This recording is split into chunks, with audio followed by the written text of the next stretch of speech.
Magandang araw sa inyong lahat. Ako nga po pala si Alex mula sa San Pablo City, Laguna. Actually po ay may dalawang story na po kayo na na-feature mula po sa akin. Yung sa mangkukulam at yung tungkol sa gabay. But anyway, ito naman pong susunod kong storyng ito ay tungkol po sa aking tito who passed away dahil po sa atake sa puso this year.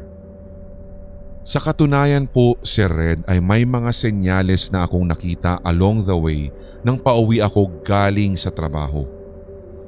Hindi pa man sinasabi ng mga magulang ko iyon sa akin dahil alam nila na masasaktan ako. Itinago pa nga nila sa akin yung nangyari kay tito. Yung tito ko po na iyon ay second cousin ni Papa. Pero magkagayon man, mahal na mahal niya po kami ni Amaris simula pa nang kami po'y ipinanganak. Lagi din po niya kaming hinihiram at dinadala sa bahay nila na malapit lamang din sa amin. So naglalakad po ako papauwi noon nang nakita ko po yung pinsan kong babae na umiiyak, so I asked her kung ano ang nangyari. Diretsahan naman siyang sumagot sa akin at ang sabi, si tito nga daw ay sinugod sa ospital. Kausap niya yung kapatid niya ding babae sa phone that time at umiiyak silang pareho. Ako, mas gusto ko na kahit papaano ay maging positibo that time. Iniisip ko na baka na-confine lamang si tito. So nang makauwi na ako sa amin, agad ay ibinungad ng aking mga magulang na pumanaw na nga si tito. Lahat tuloy kami ay nag-iyakan na nung time na iyon. Questionable pa nga sa akin, Sir Red, dahil talagang napakabait na tao ng tito ko. Ayon din nga kay Mama, around 5 PM nang nagkakagulo na daw po dahil nga hindi na siya magising. So nakauwi ako around 6 PM nung time na yun. Hinihintay namin yung mga labi niya dito sa lugar namin. And then yung anak ko ay karga-karga ko kasama sina Mama at Papa. Naruroon kami sa gawing tapat ng bahay at hinihintay nga namin ang mga labi ni tito. Yung anak ko na si Amaris ay may hawak na PVC tube na maliit. 2 years old pa lamang po siya pero nakakausap mo na siya ng malinaw. Ang kilala nga po niya yung tito ko na iyon kasi lagi din niyang nakikita, lalo kapag nagagawi sa amin. Yung PVC pipe na iyon, Sir Red, ay ginawa niyang binocular. So hawak ko siya at habang gamit nga po niya yung tubo na kunwari ay telescope. Sinisilip-silip niya iyon na akala ko nga nung una ay pinaglalaruan lamang niya. Hanggang sa bigla na lamang siyang sumigaw na para pang excited. Ang sabi pa nga niya, "Lolo!" So ako, si Mama, si Papa at yung iba pa naming kapitbahay na nag-uusap-usap ay bigla pong napatigil at agad ay napatingin sa anak ko. Tinanong ko si Amaris kung ano yung sinabi niya. Inulit po niya na, "Lolo!" At itinuro pa po niya yung tapat ng bahay ng tito ko pero wala po kaming nakikita. Kaya gayon na lamang ang pagtitinginan po namin nila Mama at Papa. So habang tinitingnan namin si Amaris na kumakaway at nagsasalita ng hi, that time, tiyak po kaming wala pang tao sa bahay ng tito ko. Kasi lahat ng mga tao sa bahay na iyon ay nag-aasikaso pa po pala ng kanyang mga labi.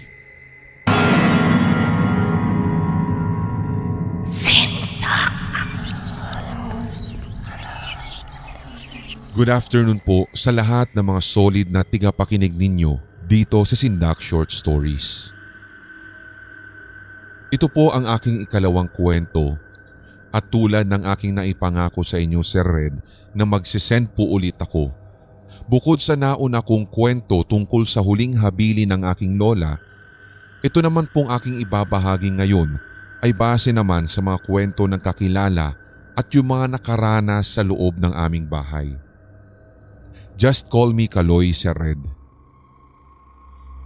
Fully aware naman po talaga ako na sa umpisa pa lang na pagtapak namin sa bahay, alam kong may nagbabantay na talaga.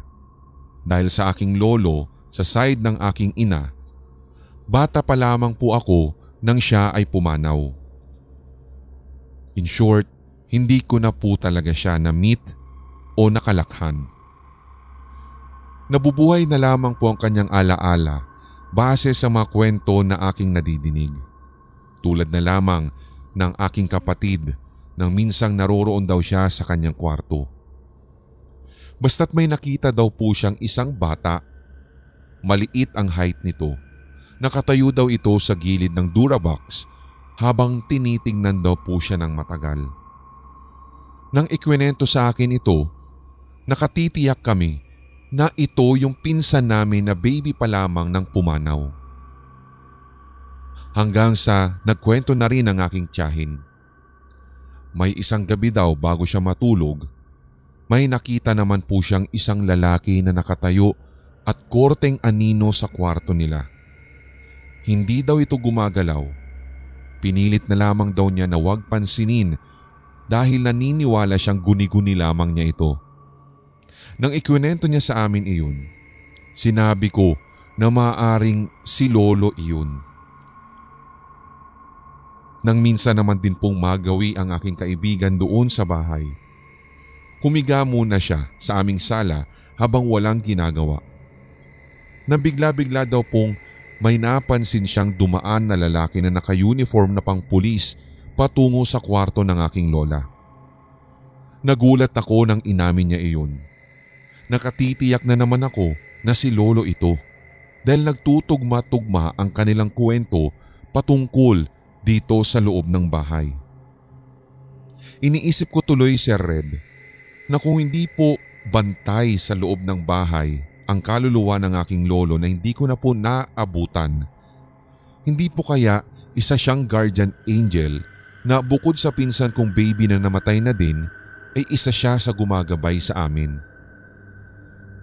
Masasabi ko po ito sapagkat sa tinagal-tagal ng panahon ng aming pag-stay sa naturang bahay, awa ng Diyos ay hindi naman po kami dinadapuan ng kahit na anong sakit. Masasabi ko rin na smooth sailing din po yung buhay namin at parang anlayo sa kamalasan. Sinabi ko na lamang, nagbabantay talaga sa atin ang guardian angel natin. Naniniwala din ako na minsan, ang mga kamag-anak na yumao ang mga nagsisilbing guardian angel natin. Naaalala ko rin nga po nang minsang inatake ako ng lagnat. Kitang-kita ng dalawa kong mga mata at halos tumagal ng 2 minuto na nakahawak po sa akin ang aking lolo at inaayos niya ang aking damit habang sinasabi na huwag daw akong matatakot dahil ako ay gagaling agad. Dahil sa mga kwentong ito at lalo sa naranasan kong pagpapakita ni lolo, naniniwala talaga ako na sila nga ay naririto lamang sa bahay para kami ay bantayan sa bahay.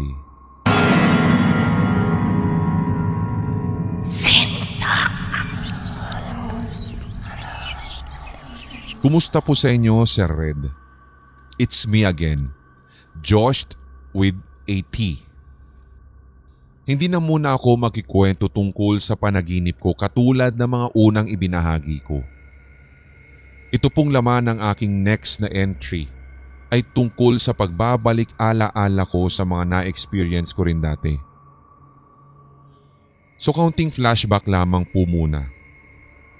Sabi ng lolo ko, ipinanganak daw po ako ng parang kulay talong na. As in declared dead na daw talaga kung tutuusin. Pero himala raw na ako ay nabuhay muli. 5 years old ako, naaalala ko na lagi akong pinagagalitan ng lolo ko dahil sa mga salitang sinasabi ko, lalo na kapag ako ay galit na galit. Ayon nga din po sa lolo kong iyon, napakatalim daw ng dila ko noong bata ako. Sabay pingot sa tenga ko. Pakitandaan lamang po itong flashback kong ito dahil dito iikot ang story ko. Let's move forward sa present time. Ngayong February nga po, nagkainitan kami ng leader ko sa trabaho. Nagkapalitan po talaga kami ng hindi magagandang salita. Alam nyo naman kasi po sa company na sadyang meron pong mga ganitong klaseng mga empleyado na kung hindi nagpa-power trip, feeling tigapagmana. Porke inaasahan at palaging sinasama ng boss. Ang dami-dami din po kasi niyang ipinaparatang at sinasabi sa akin to the point na namemersonal na siya at dinamay pa ang family ko kung kaya't yun ang nakapag-trigger sa akin ng pag-iinit ng ulo ko. So habang nagkakapalitan na nga kami ng masasakit na salita, bigla ko pong nabitawan ang ganito. Ingat ka na lang. Hindi mo alam na paparating na yung oras para anihin mo lahat ng hindi magandang ginagawa mo dito. Malapit-lapit na't oras na para sa karma mo. Kitang-kita ko rin na nagulat yung leader namin sa sinabi ko. Umalis talaga ako, tinalikuran at nag-walkout na lang sa lahat ng mga naroroon. Sinabi naman ng katabi ko, bakit ko daw sinabi at bakit ganoon yung tono ko. Natatakot daw siya sa lumabas sa bibig ko. Ang sagot ko naman sa kanya ay ganito. Makikita mo pre, akala niya siguro lagi ako nagbibiro. And then fast forward. After 2 days, na-aksidente po yung leader namin. Bumangga ang kotse niya dahilan para mabali yung buto niya sa paa. Ang dami tuloy hinuha ng mga nakarinig sa sinabi ko na kesyo ito na nga daw yung sinasabi ko. Ito na nga daw yung tila isinumpa ko sa harap ng aking leader. Parang kasalanan ko tuloy kung bakit nangyari sa kanya dahil pinagsalitaan ko po siya ng hindi maganda at nagkatotoo. Kaya gaya ng sinabi ko kanina, ito rin po yung dahilan kung bakit napapagalitan ako ni Lolo nung bata. Matalim ang dila ko. Malakas manalita na parang sumusumpa. Lalo kapag ikakapahamak pa ng iba. Maraming salamat po sa inyo Sir Red at sa lahat ng inyong admin at sa mga solid HTV positive na naririto ngayon sa Sindak Short Stories. May susunod pa po akong ibabahagi at tungkol naman po ito sa aking bantay at ilang mga panaginip na hindi ko maipaliwanag.